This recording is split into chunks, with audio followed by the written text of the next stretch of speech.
بسم الله الحمد لله والصلاة والسلام على رسول الله وعلى آله وأصحابه ومن والاه اللهم علمنا ما ينفعنا وانفعنا بما علمتنا وزدنا علما اللهم آمين. السلام عليكم ورحمة الله وبركاته. دوستان عزیز، جلسه چهارم از سلسله کنفرانس های قواعد و ضوابط تکفیر در خدمت شما هستم.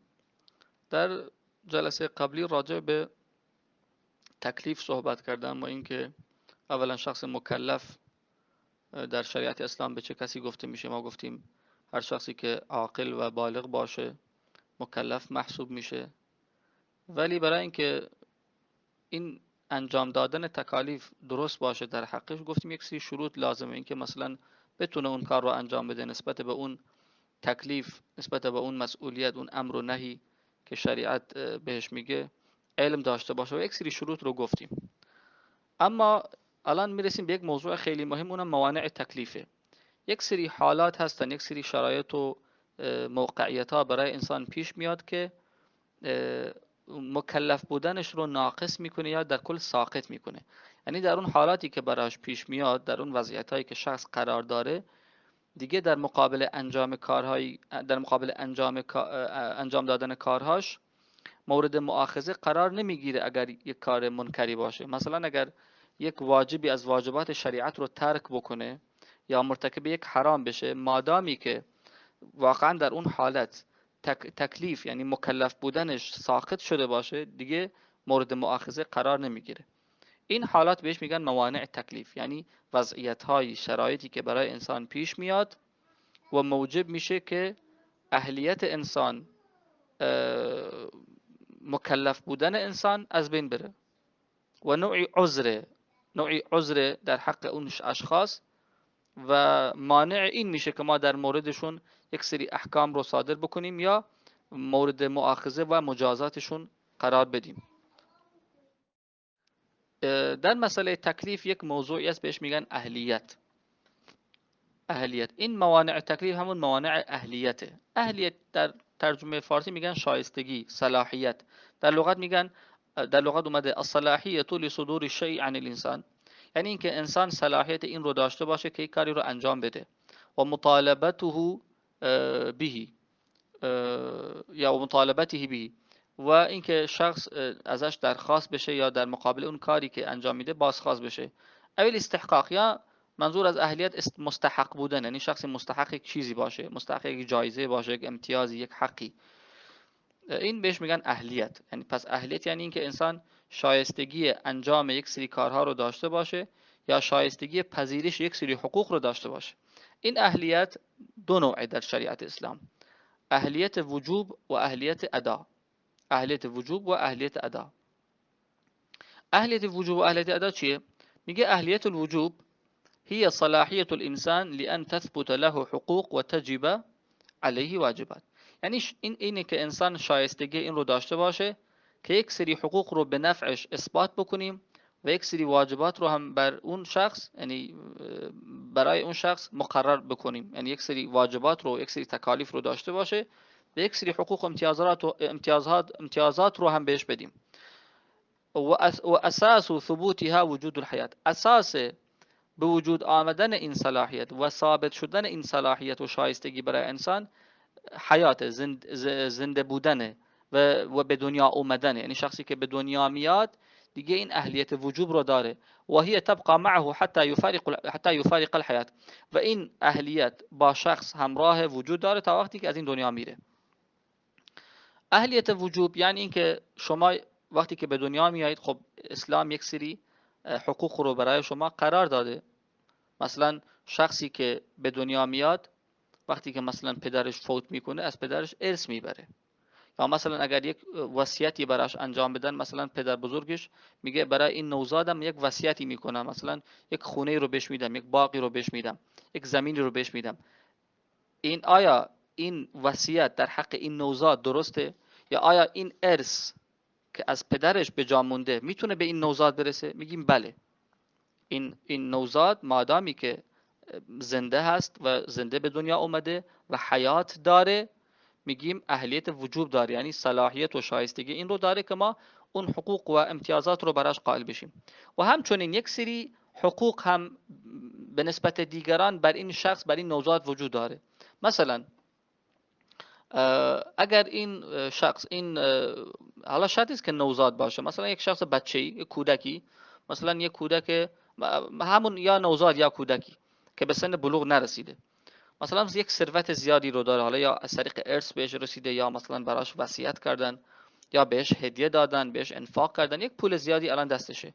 آیا بر این کودک، بر این نوزاد، بر این شخصی که بالغ نیست واجبه که زکات بده؟ بله، این واجبه که زکات بده، چون این دیگه این یک سری حقوق هم علیهش دیگه الزامی میشه، یعنی واجب میشه که اون رو رعایت بکنه. هرچند که خود کودک یا بچه یا کسی که هنوز به سن بلوغ نرسیده شاید نتونه این کارها رو ادا بکنه، یعنی انجام بده، دیگه بر ولی و سرپرستش این کارها لازمه.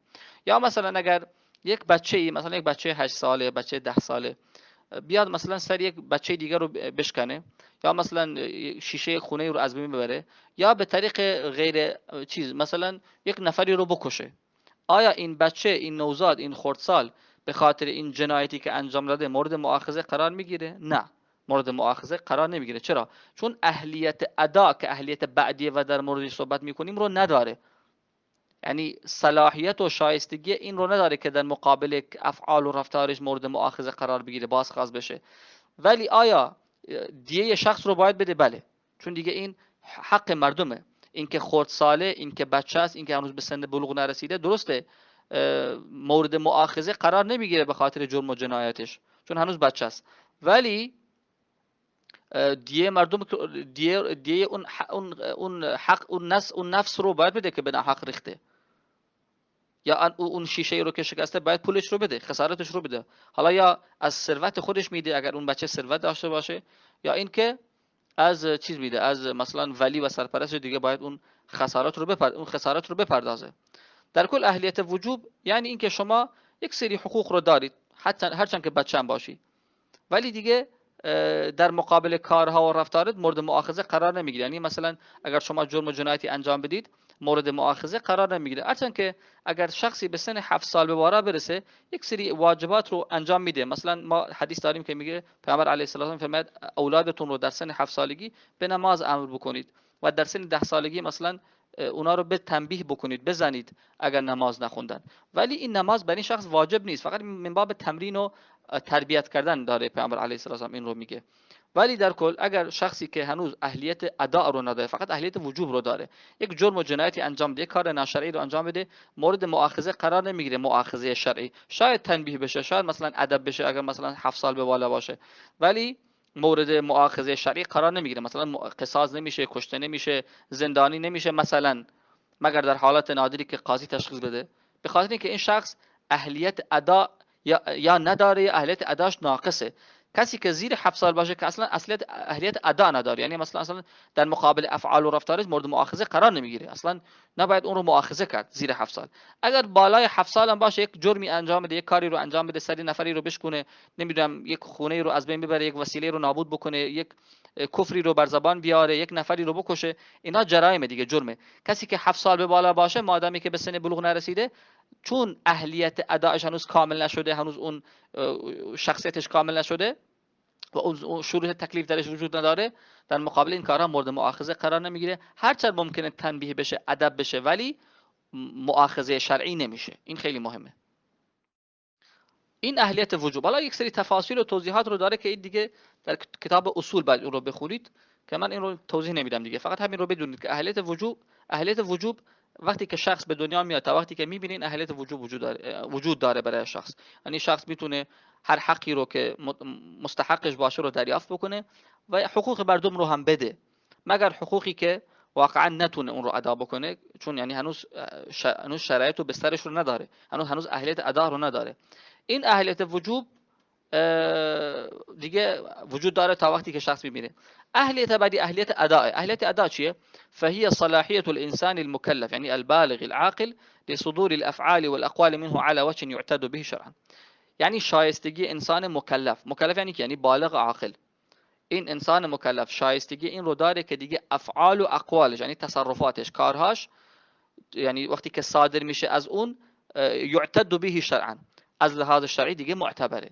دیگه این شخص مثل کسی که به سن بلوغ برسه، که معمولا سن بلوغ از خب ممکن از نفر تا نفری دیگه فرق بکنه، ولی معمولا هم دخترها هم پسرها در سن 15 سالگی دیگه به سن بلوغ میرسن. حالا در یه سری جاها ممکنه سن بلوغ کمتر باشه، یا مثلا شخصی سن بلوغش به 18 سالگی برسه یا 17 سالگی. مهم اینه که بالغ بشه.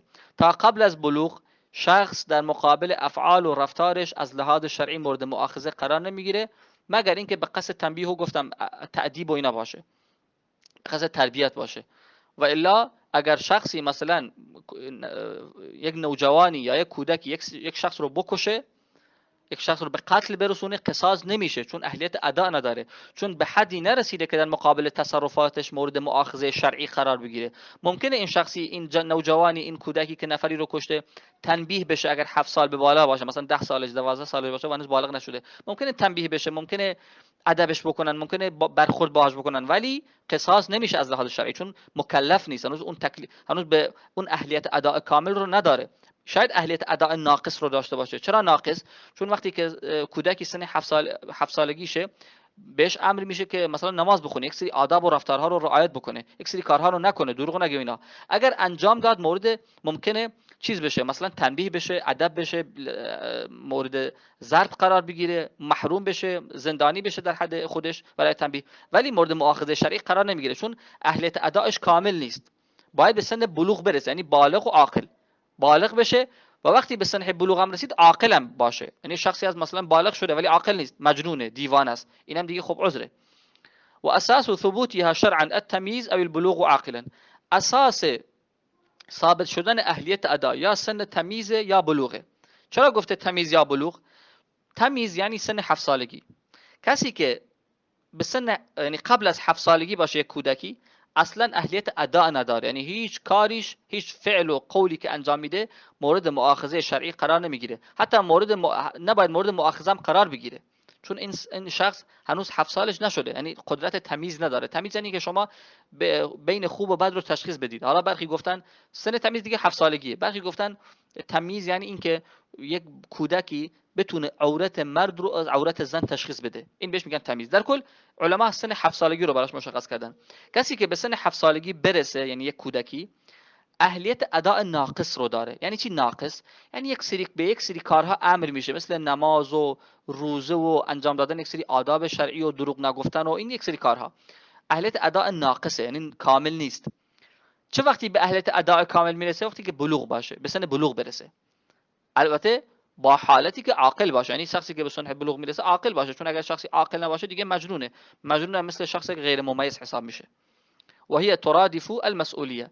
این اهلیت ادا هم مترادف با مسئولیته، یعنی دیگه شخصی که به اهلیت ادا کسب بکنه، مخصوصا اهلیت ادا کامل، یعنی بالغ بشه، دیگه باید در مقابل کارهاش مسئول باشه، باید مسئولیت پذیر باشه، دیگه در مقابل رفتار و گفتارش مورد مؤاخذه قرار میگیره. دیگه این نیست که به طرف میگن بچه است، نه، شخصی که به سن بلوغ برسه دیگه بچه نیست، دیگه کاملا وقتی بالغ بشه، البته یعنی عاقل هم باشه، هم بالغ باشه هم عاقل، کاملا یک مرده یا یک زنه اگر دختر باشه، و باید در مقابل کارهاش محاسبه بشه. اگر یک کفری انجام داد در مقابلش مؤاخذه میشه، اگر دروغی گفت، غیبتی کرد، تهمتی زد، بهتانی زد، نمیدونم مشروب خورد، العیاذ بالله زنا کرد، نمیدونم کسی رو به ناحق کشت، اینا رو دیگه باید چیز بکنه، باید نماز بخونه، باید روزه بگیره، باید زکات بده. البته زکات نیازی به اهلیت ادا نداره، در طرف که اهلیت وجود فقط داشته باشه زکات برش واجبه، یعنی حتی یک کودک خرسان هم باید زکات بده، چون دیگه زکات متعلق به مال، به بدن نیست. ولی وقتی که شخص به سن بلوغ میرسه دیگه کامله، یک اهلیت اداء کامل رو داره و در مقابل کارهاش و رفتارش، اقوالی که به زبان میاره، سخنانی که میگه، مورد مؤاخذه کامل شرعی قرار میگیره. یک شخص کامله و باید پاسخگو باشه، مسئولیت پذیر باشه. خب اینم از تعریف اهلیت وجوب و ادا و اینا. الان یک شخصی به سن بلوغ رسیده، یعنی بالغه و عاقله.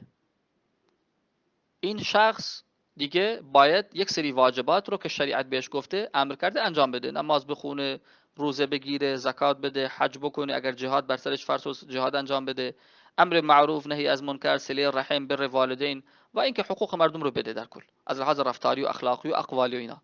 و یک سری کارها دیگه نباید انجام بده، حرام ها، محرمات شریعت، نباید مثلا کفر بگه، شرک بگه، نباید مثلا گناهان کبیره انجام بده، زنا بکنه، مشروب بخوره، رباخاری بکنه، قتل بکنه، بهتان بده و کارهایی که انجام میده. اینا دیگه باید مثل یک انسان کامل نباید اینا رو انجام بده و در مقابل رفتارش هم در دنیا و هم در قیامت مورد مؤاخذه شرعی قرار میگیره. ولی یک سری حالات برای انسان مکلف پیش میاد که در اون حالت، در اون وضعیت، حالا یا موقت یا دائمه، اون مکلف بودن ازش سلب میشه، در اون حالات معذوره، عذر داره، عذر شرعی داره. اگر کاری رو انجام داد که مخالف دینه مورد مؤاخذه قرار نمیگیره، چون اهلیت ادا و اهلیت یعنی اون حالت مکلف بودن رو نداره دیگه، شروط تکلیف ازش ساقط شده یا ناقص شده. بهش میگن عوارض، یعنی حالات عارضی، یک سری حالات غیر مترقبه که برای انسان پیش میاد. و هي ما يتعرض له الشخص من الطوارئ. عوارض اون حالات یا اون چیزهایی که برای شخص پیش میاد از وضعیت‌های اورژانسی، یک سری حالات اورژانسی و اضطراری و غیر مترقبه و ناگهانی و در کل موقت برای انسان پیش میاد. فتزیل اهلیتش رو از بین میبره، یعنی مکلف بودنش رو ازش میگیره، ازش سلب میکنه. او تنقصها، یا اون رو ناقص میکنه. او تغییر بعض احکامها، یا بعضی از احکام اهلیت رو تغییر میده. و هي نوعان، این عوارض هم دو نوعه. این حالاتی که برای انسان پیش میاد و مکلف بودنش رو یا کاملا ساقط میکنه یا ناقص میکنه یا در کل تغییرش میده، دو نوعه. نوع اول عوارض اهلیت عوارض سماویه، یعنی عوارض آسمانی. چرا بهش میگن عوارض آسمانی؟ و هي التي لم يكن للشخص فيها اختیار و اکتساب.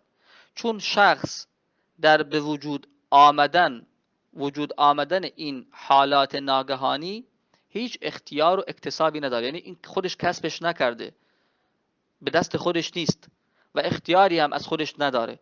برای همین میگن سماوی، یعنی از طریق قضا و قدر و الله متعال این کار رو، اون حالات رو برای انسان پیش میاره. یک سری حالات، یک سری مقدرات برای انسان پیش میاد و اون اهلیت، اون قدرت تصرف، اون مکلف بودن انسان رو ازش سلب میکنه یا ناقصش میکنه، یعنی از اختیار انسان خارج. و نوع بعدی عوارض، بهش میگن عوارض مکتسب، یعنی عوارض کسبی دیگه. اون چه عوارضیه؟ و هي التي يكون للشخص فيها دخل باكتسابها او ترک ازالتها. اونم یک سری عوارض، یک سری حالاته که دیگه انسان خودش درش دخیله، انسان خودش باعث شده که اون حالت براش پیش بیاد. حالا یا اینکه خودش کسبش کرده، خودش اون رو کسب کرده و به دست آورده، خودش انجامش داده با اختیار خودش، یا اینکه مثلا خودش اون حالت رو از خودش بر نداشته. یک سری حالت برای انسان پیش بیاد میتونه اون رو از خودش برداره، مثل جهل یا مثل چیز، حالت شبیه به این. میتونه خودش اون رو برداره ولی اون رو بر نمیداره، رهاش میکنه، یعنی بیخیاله و سهلنگاری میکنه. اینا بهش میگن عوارض مکتسب، عوارض اکتسابی. پس عوارض سماوی یعنی حالاتی که برای انسان پیش میاد و خودش درش اختیار و اراده نداره و درش دخیل نیست. ولی عوارض اکتسابی این به عوارضی گفته میشه، به حالاتی گفته میشه که انسان خودش در به وجود آمدن اون حالت دخیله، خودش درش دست داره، خودش از کسب خود انسانه، از فعل و تصرفات خود انسانه. خب این تقسیم بندی عوارض به سماوی و مکتسب. عوارض السماویه، این عوارض آسمانی، فهی 11 عارضا، 11 عارضه، 11 حالتی که برای انسان پیش میاد. و هی الجنون، اونم دیوانگیه. صغر، کوچک بودن، یعنی بچگی، بچه بودن. عته یعنی چیز، حالا در تعبیر فارسی بهش میگن شخصی که نیمه دیوانه باشه، نیمه دیوانه. خل تعبیر خل شاید زیباتر باشه. میگن خل و چله. حالا خل، چون جنون با عته فرق داره. جنون این شخصی که واقعا عقلش دیگه تعطیله، کاملا عقلش رو از دست داده و مجنونه، دیوانه است. ولی عته به شخصی میگن که خله، یعنی نیمه دیوانه است. حالا توضیح میدیم که منظور چیه. نسیان، فراموشی. نوم یعنی خواب. اغماء، بیهوشی. رق، بردگی. الذی کان فی الماضی، البته این بردگی الان دیگه نمونده، در گذشته بوده. مرض، بیماری. حیض، عادت ماهیانه زنان. نفاس حالت بعد از زایمان، دوره بعد از زایمان، موت مردن. اینا عوارضی حالاتی که برای انسان پیش میاد و انسان خودش در به وجود آمدنش دخیل نیست. هیچ اختیاری در مثلا شخصی که دیوانه خب اختیاری از خودش نداره دیگه. یا شخصی که مثلا دچار فراموشی میشه عمدن که فراموشی نمیکنه، دچار فراموشی نمیشه. یا مثلا شخصی که بیهوشه، خب در حالت بیهوشی خب این دست خودش نیست دیگه، اگر یک سری کارها رو در هنگام بیهوشی انجام بده معذوره. یا شخصی که میخوابه در حالت خواب دیگه اختیار و اراده و عقلش دیگه ازش میپره، سلب میشه. خود در خواب اگر یک سری کلمات رو بر زبان بیاره خب مؤاخذه نمیشه. یا مثلا حیض عادت ماهیانه خود زن نیست، یا نفاس یا مردن دیگه دست انسان نیست. اینا عوارض سماویه. و نذكر تعریف بعض منها و حکمه بإيجاز.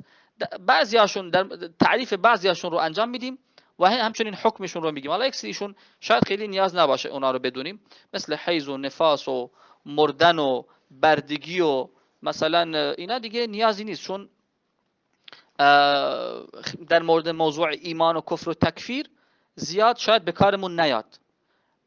یک سریاش رو توضیح میدیم که کمی شاید مهمتر باشه یا شاید به درد بخوره و حالا دخیل باشه در قضایای تکفیر و اینا، اونا رو میگیم.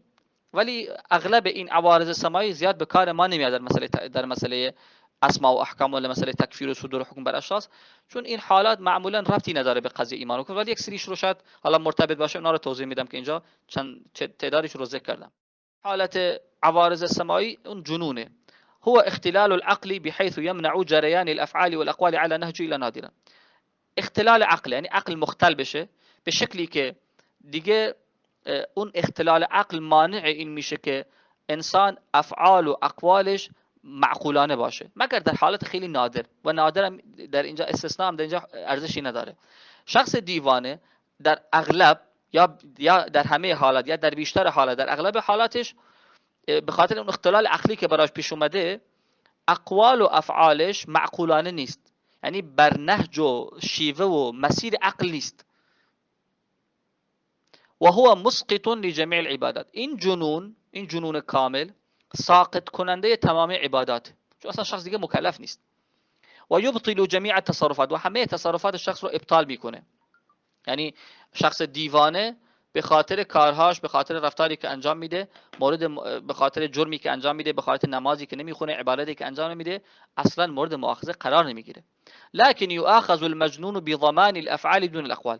فقط در اینجا یک مسئله وجود داره، اونم اینه که شخص دیوانه باید ضامن جرایمی که انجام میده باشه، نه ضامن سخنانی که بر زبان میاره. مثلا اگر شخص دیوانه ای به یک مردی، به یک زن تهمت ناموسی بزنه، این هیچ مؤاخذه‌ای نمیشه، چون دیوانه است، نباید مورد مؤاخذه قرار بگیره، چون هیچ تکلیفی نداره. یا مثلا اگر کفر بر زبان آورد این شخص دیوانه، مورد مؤاخذه قرار نمیگیره، نباید اون رو محکمه کرد، دادگاهی کرد، اون رو کشت. اصلا این شخص مکلف نیست، هیچ اختیاری از خودش نداره. ولی یک سری کارهایی رو اگر انجام بده، کارهای فیزیکی و بدنی، مثلا بیاد یک شخصی رو میکشه، این مجنون، این دیوانه. یا مثلا یک وسیله رو از بین میبره، یک جای رو آتش میزنه، یک خسارتی رو به شخصی وارد میکنه. خب در مقابل این خسارت ها هرچند که گناهی نداره چون اصلا دیوانه است، ولی چون مال دیگران یا بدن دیگران رو بهش آسیب رسونده، باید از پولی که داره این رو ضامن، یعنی قصاص باید بشه. منظور قصاص بدنی نیست، اون همون ضمانت مالی، یعنی مثلا باید خسارت پرداخت بکنه. مثلا اگر یک شخص دیوانه کسی رو بکشه، باید خودش، اگر پول داشته باشه، اگر ارثی بهش رسیده، یا ولی و سرپرستش باید دیش رو جور کنن.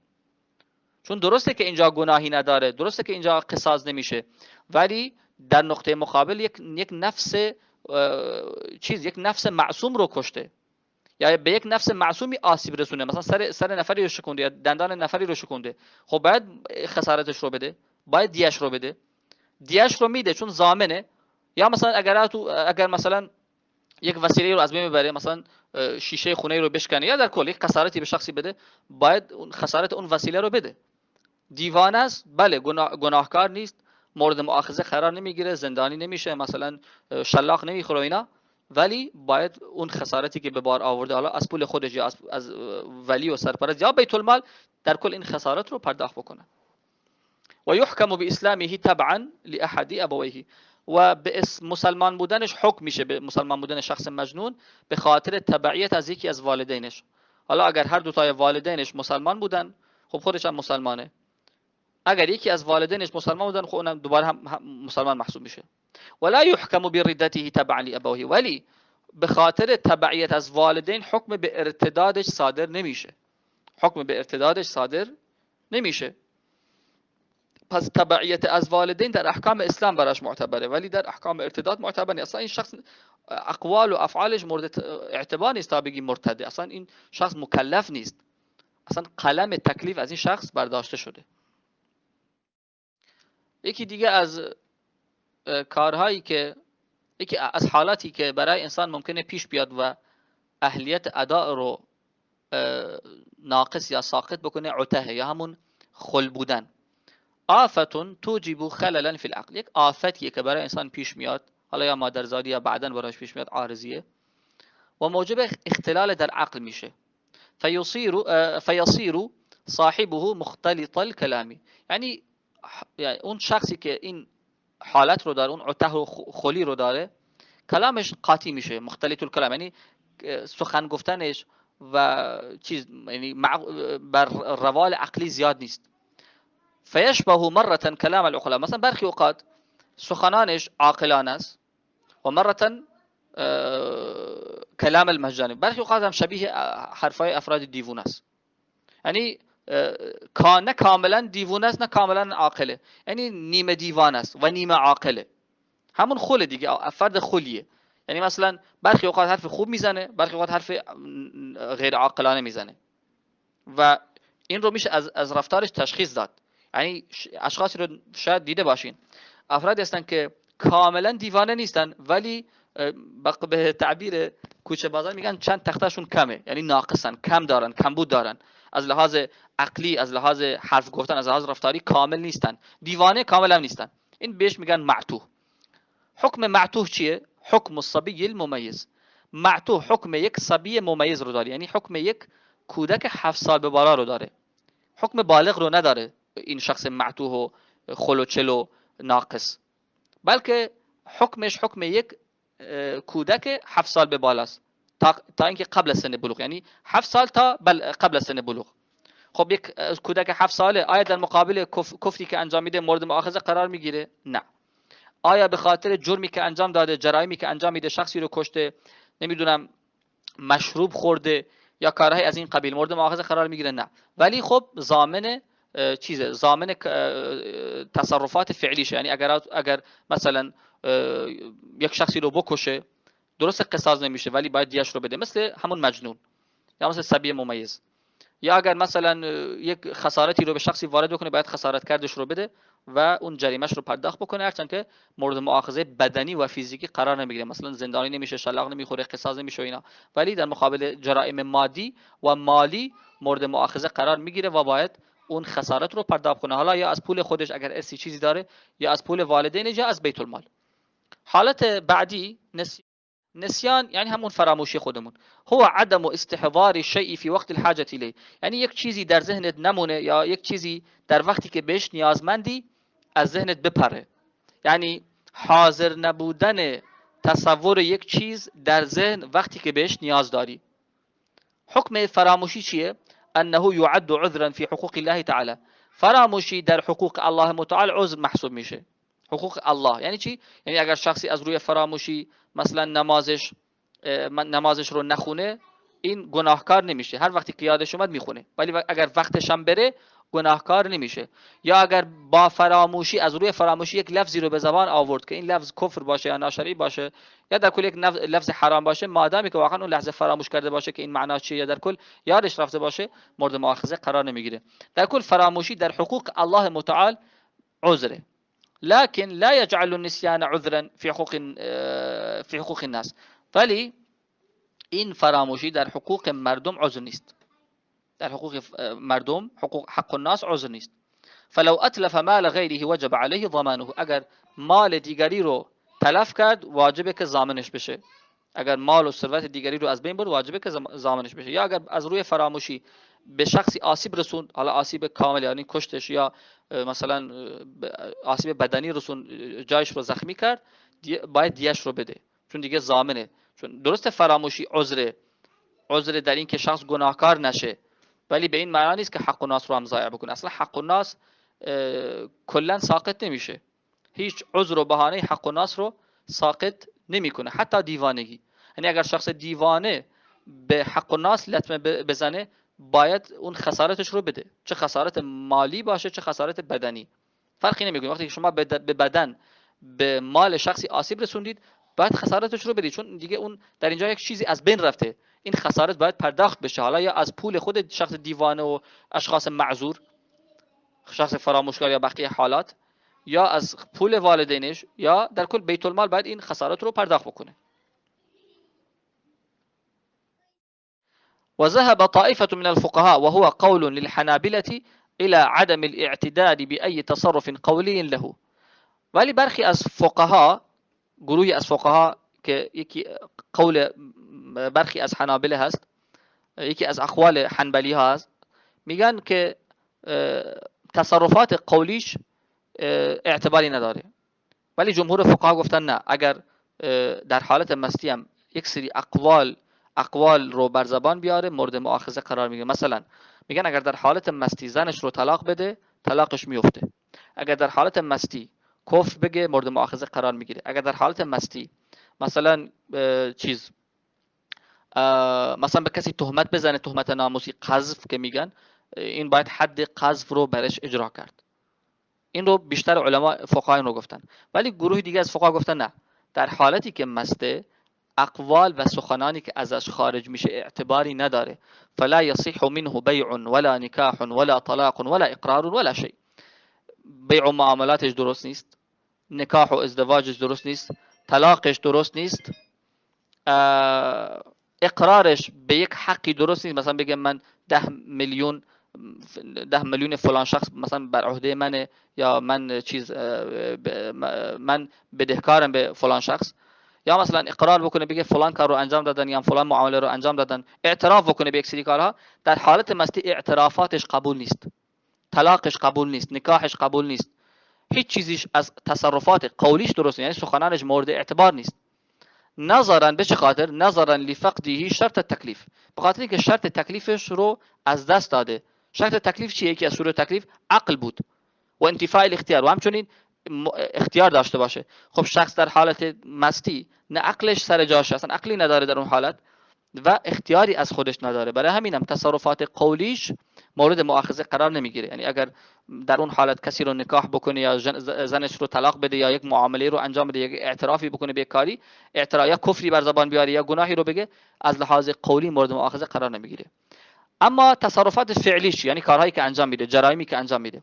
و اما الحقوق المتعلقه بالبشر، اما حقوق مرتبط با بشر، فانه لو اتلف شيئا للغير ضمینه، اگر یک مال دیگری رو اتلاف کنه، خب این دیگه ضامنه، این اختلافی درش نیست، این اختلافی درش نداریم. اگر شخصی در حالت مستی مثلا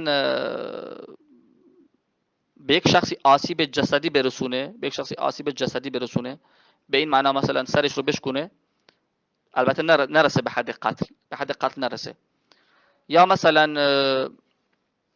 یک وسیله رو از بین ببره، یک جایی رو آتش بزنه، در کل یک آسیب بدنی یا مالی به شخصی وارد بکنه، در مقابل این آسیب هایی که وارد کرده ضامنه، باید مثلا دیش رو بده، اگر اون وسیله رو از بین برده باید خسارتش رو بده و این خلافی درش نیست.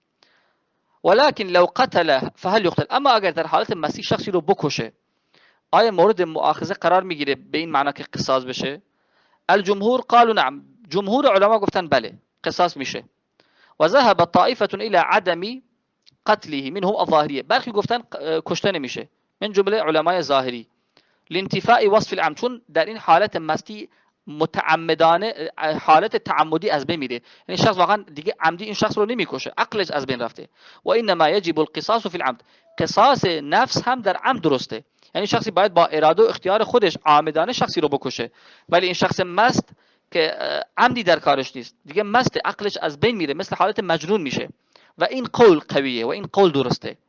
و قول من قال لا يعتد بتصرفاتی و سخن کسانی که میگن تصرفات شخص مست اعتباری نداره و مورد اعتبار قرار نمیگیره، هو متوافق مع الادله والاصول، با ادله و اصول و مقاصد شریعت موافق تره و درست تره و سنجیده تره. چون شخصی که در حالت مستیه، درسته که با دست خودش رو مست کرده، ولی در اون حالت دیگه عقلش سر جاش نمیمونه.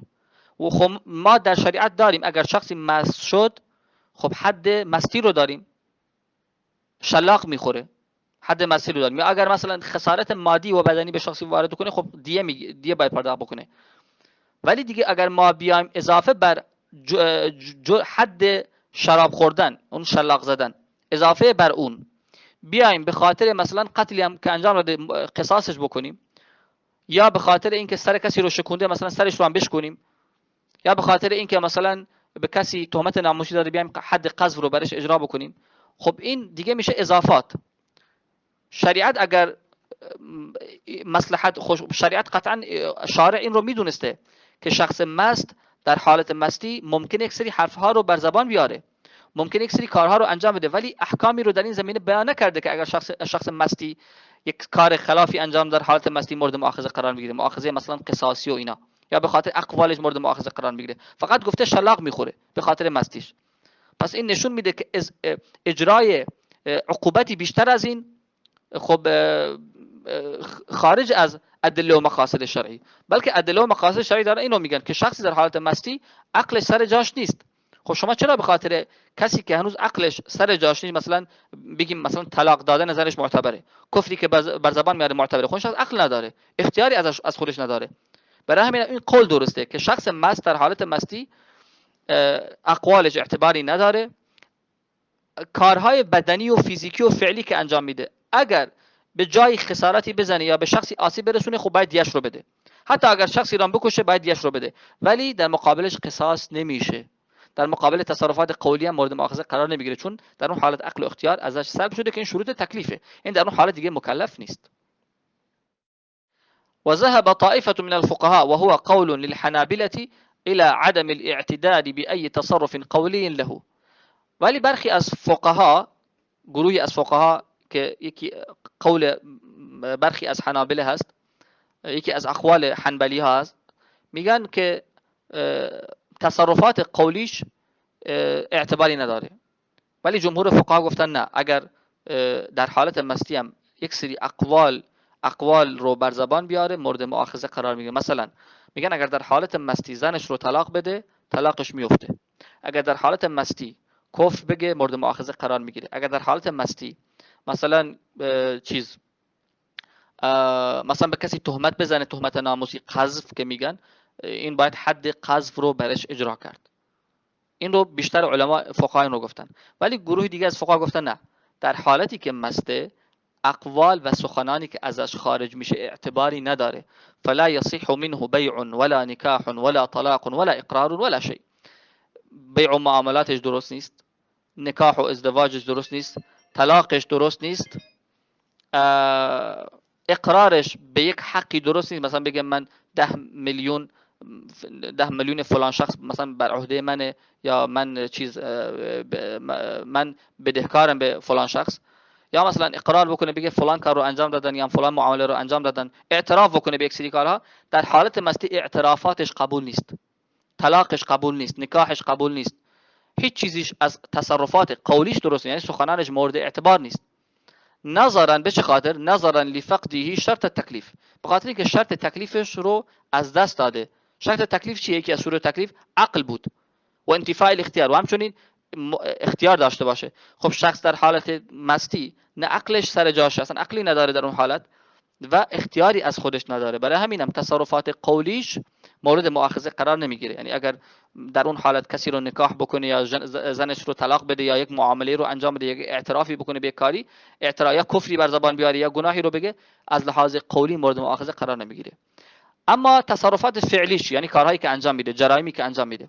و اما الحقوق المتعلقه بالبشر، اما حقوق مرتبط با بشر، فانه لو اتلف شيئا للغير ضمینه، اگر یک مال دیگری رو اتلاف کنه، خب این دیگه ضامن، این اختلافی درش نیست. این اختلافی درش نداریم. اگر شخصی در حالت مستی مثلا به یک شخصی آسیب جسدی برسونه، به این معنا مثلا سرش رو بشکونه، البته نرسه به حد قتل نرسه، یا مثلا یک وسیله رو از بین ببره، یک جایی رو آتش بزنه، در کل یک آسیب بدنی یا مالی به شخصی وارد بکنه، در مقابل این آسیب هایی که وارد کرده ضامنه، باید مثلا دیش رو بده، اگر اون وسیله رو از بین برده باید خسارتش رو بده و این خلافی درش نیست. ولكن لو قتل فهل يقتل، اما اگر در حالت مستی شخصی رو بکشه آیا مورد مؤاخذه قرار میگیره به این معنا که قصاص بشه؟ الجمهور قالوا نعم، جمهور علما گفتن بله قصاص میشه. و ذهب طائفه الى عدم قتله منهم الظاهریه، برخی گفتن کشته نمیشه من جمله علمای ظاهری، لانتفاء وصف العمد، چون در این حالت مستی متعمدانه حالت تعمدی از بین میره، یعنی شخص واقعا دیگه عمدی این شخص رو نمیکشه، عقلش از بین رفته. و انما یجب القصاص فی العمد، قصاص نفس هم در عمد درسته، یعنی شخصی باید با اراده و اختیار خودش عامدانه شخصی رو بکشه، ولی این شخص مست که عمدی در کارش نیست، دیگه مست، عقلش از بین میره، مثل حالت مجنون میشه، و این قول قویه و این قول درسته. و قول من قال لا يعتد بتصرفاتی، و سخن کسانی که میگن تصرفات شخص مست اعتباری نداره و مورد اعتبار قرار نمیگیره، هو المتوافق مع الادله والاصول، با ادله و اصول و مقاصد شریعت موافق تره و درست تره و سنجیده تره. چون شخصی که در حالت مستیه درسته که با دست خودش رو مست کرده، ولی در اون حالت دیگه عقلش سر جاش نمیمونه. و خب ما در شریعت داریم اگر شخصی مست شد، خب حد مستی رو داریم، شلاق میخوره، حد مستی رو داریم. یا اگر مثلا خسارت مادی و بدنی به شخصی وارد کنه، خب دیه باید پرداخت بکنه. ولی دیگه اگر ما بیایم اضافه بر حد شراب خوردن، اون شلاق زدن، اضافه بر اون بیایم به خاطر مثلا قتلی هم که انجام داده قصاصش بکنیم، یا به خاطر اینکه سر کسی رو شکونده مثلا سرش رو هم بشکنیم، یا به خاطر اینکه مثلا به کسی تهمت ناموسی داده بیایم حد قذف رو برش اجرا بکنیم، خب این دیگه میشه اضافات.